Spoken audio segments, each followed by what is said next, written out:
Bien-aimés dans le Seigneur, nous vous bénissons encore dans le nom puissant de notre Seigneur Jésus-Christ.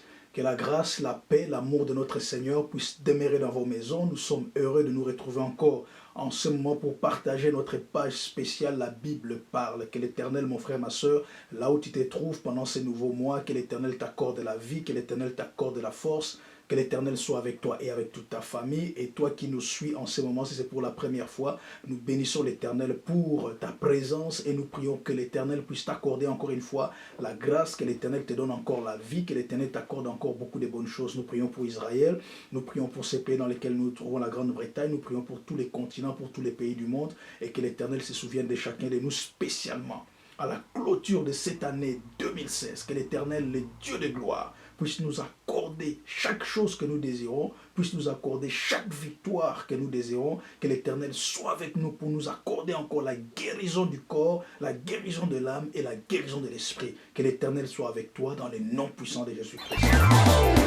Aujourd'hui, nous voulons partager un sujet important, un sujet qui va nous conduire à la clôture de cette année, spécialement pour ce mois de novembre. Et ce sujet sera la première partie du grand sujet que nous avons intitulé le changement. Et la première étape, mon frère, ma soeur, pour que tu puisses vivre les changements dans ta vie, pour que tu puisses expérimenter les changements dans ta vie, c'est de pouvoir suivre Jésus-Christ.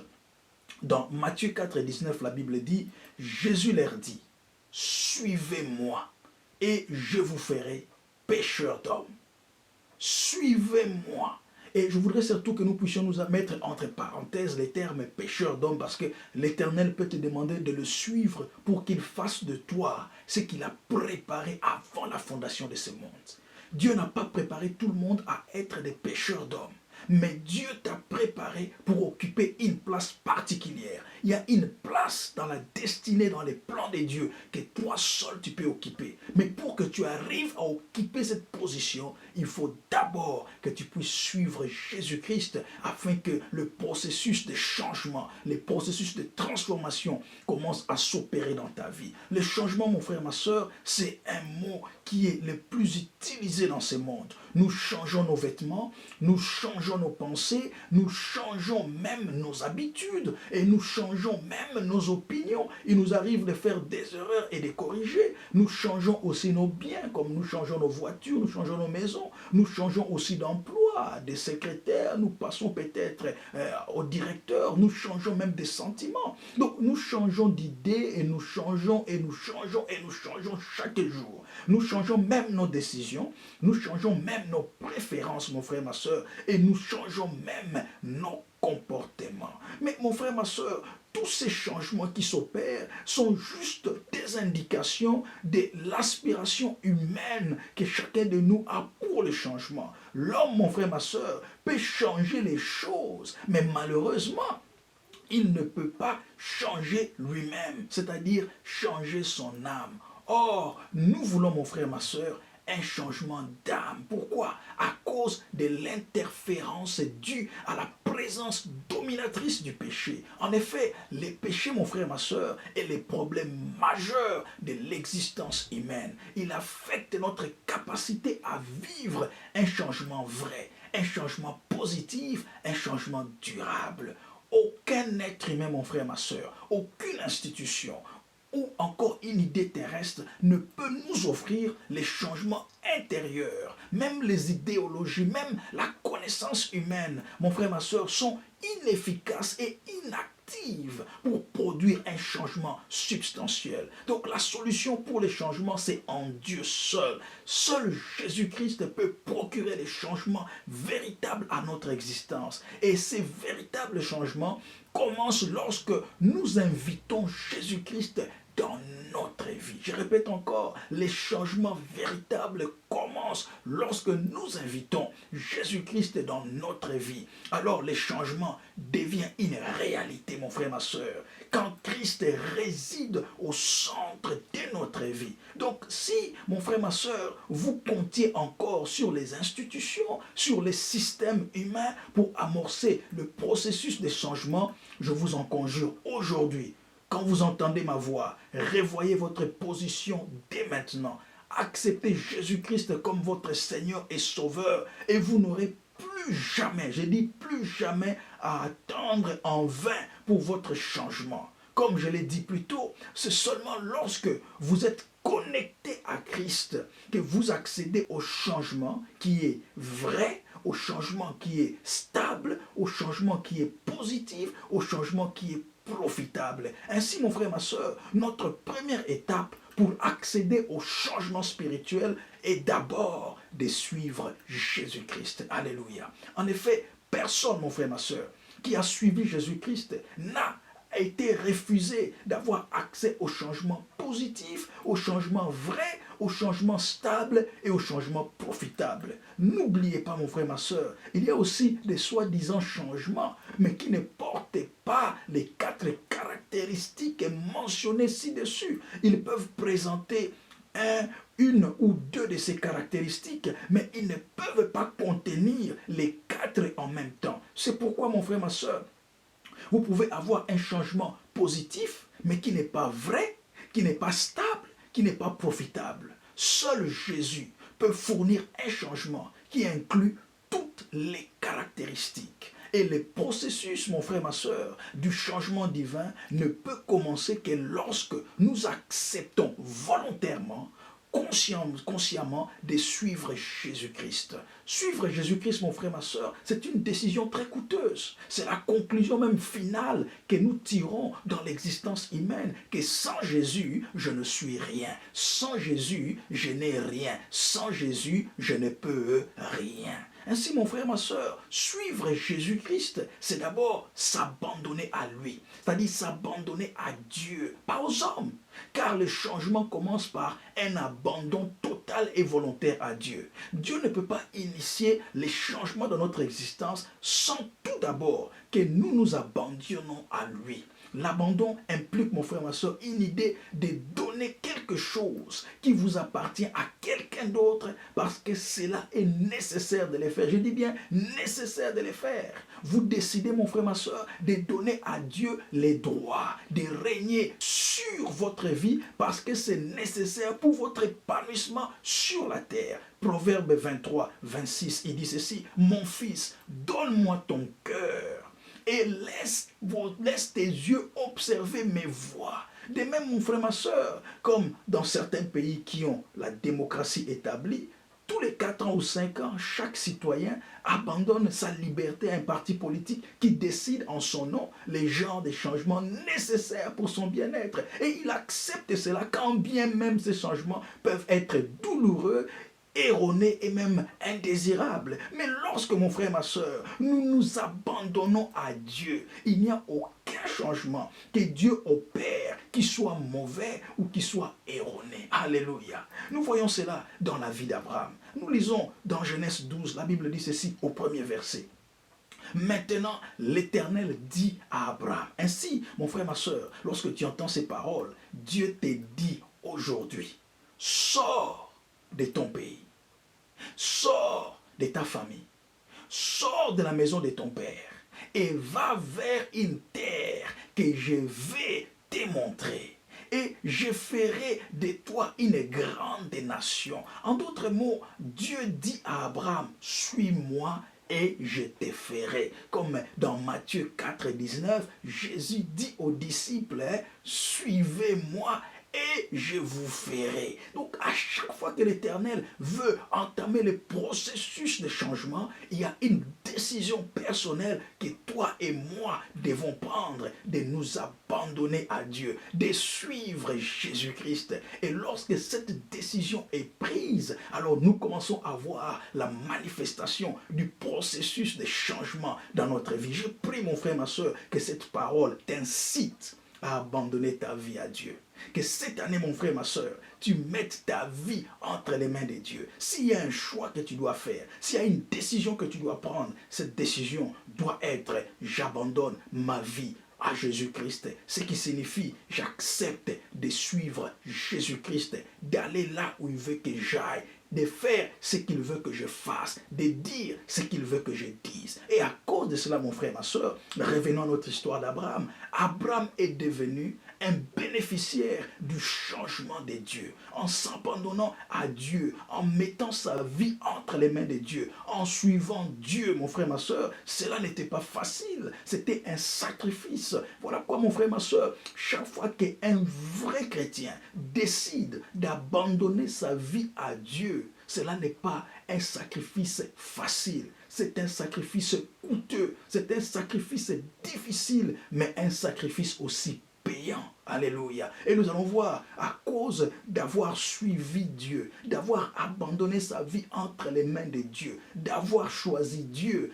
Abraham a commencé à expérimenter les effets de la transformation que je désire voir aussi, mon frère, aujourd'hui dans ta vie, lorsque tu vas décider de suivre Jésus-Christ. Le premier élément de la manifestation de cette transformation, Abraham est devenu puissant. On déclare qu'Abraham était l'ami de Dieu. Et en devenant l'ami de Dieu, Abraham était devenu puissant. Personne ne pouvait s'opposer à Abraham.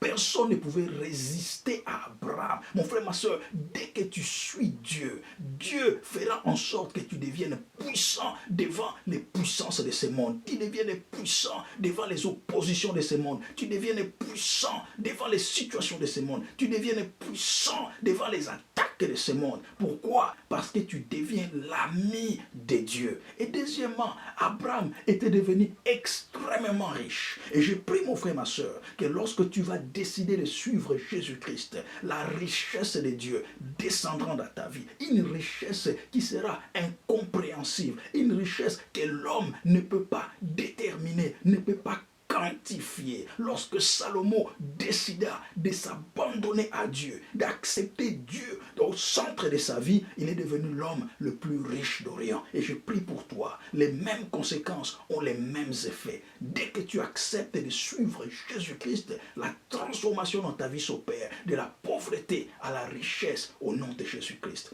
Et le troisième élément, dans le processus de la transformation opérée dans la vie d'Abraham, nous remarquons encore qu'il était devenu un homme célèbre. La célébrité, mon frère, ma soeur, où est-ce que tu la cherches? La célébrité se trouve en Jésus-Christ. Lorsqu'un chrétien, lorsqu'une personne s'abandonne à Jésus-Christ, il obtient la célébrité éternelle. Aujourd'hui, le nom d'Abraham, c'est le nom auquel nous nous référons. Nous sommes devenus aujourd'hui des fils et des filles d'Abraham. Pourquoi? Parce qu'Abraham a suivi Dieu, Abraham s'est abandonné à Dieu, Abraham a accepté l'agenda de Dieu dans sa vie, malgré que cela ait été coûteux. Et je prie pour toi, tu deviendras une célébrité. Non pas une célébrité à la manière des hommes, une célébrité qui ne dure pas, mais une célébrité éternelle à la manière d'Abraham, que toutes les nations, que tous les continents reconnaissent aujourd'hui.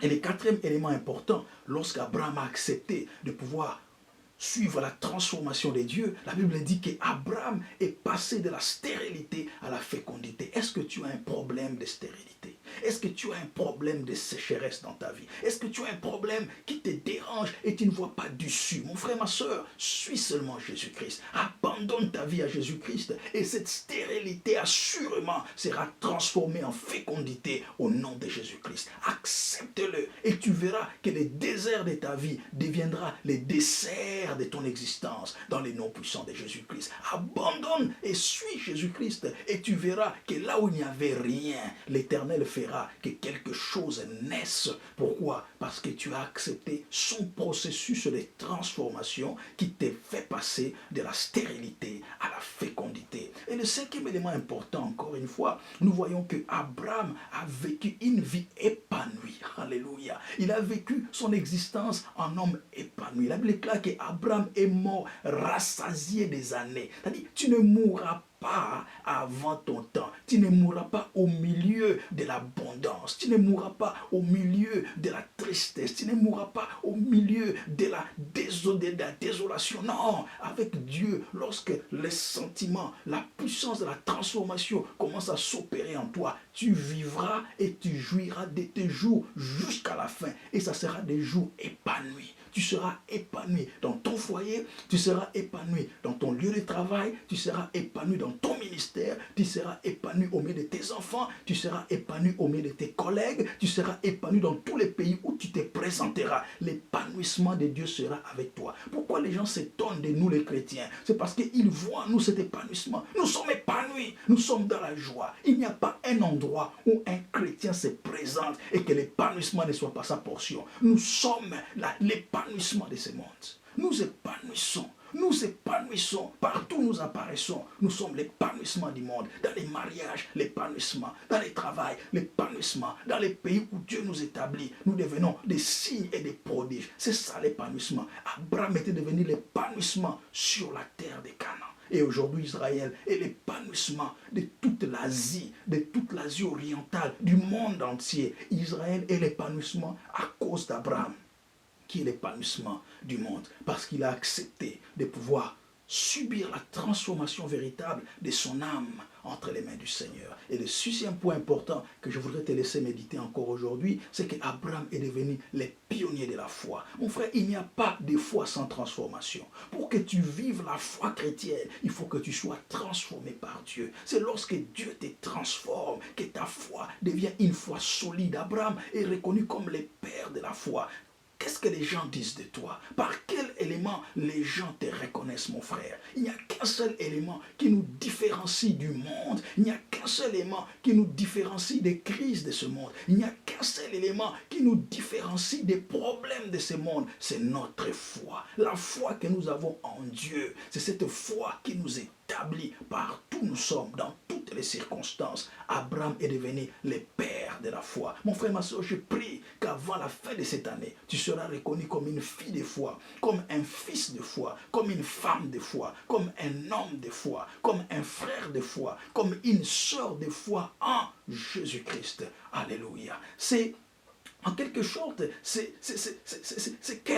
changements, mon frère, ma soeur, ne peut être possible qu'au travers de Jésus-Christ. Ainsi, si tu es encore indécis, si tu n'as pas encore pris une décision, mon frère, laisse que cet exemple, en l'écoutant, en le répétant, en le méditant, que cet exemple t'inspire afin que toi aussi, tu deviennes un disciple de Jésus-Christ. Que l'Éternel te bénisse, mon frère, ma soeur. Et je voudrais te donner l'occasion, avant de clôturer ce message. Si tu n'as pas encore reçu Jésus-Christ comme Seigneur et Sauveur, c'est une occasion. Reçois-le aujourd'hui et que le processus de changement commence dans ta vie dès cet instant.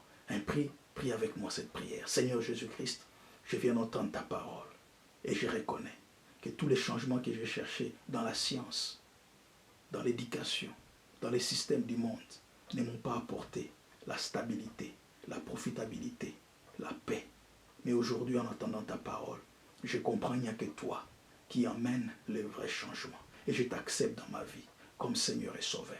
Prends ma vie, guide ma vie, établis-moi là où se trouve ma destinée, afin que je devienne et que je fasse et que je sois ce que tu veux que je sois.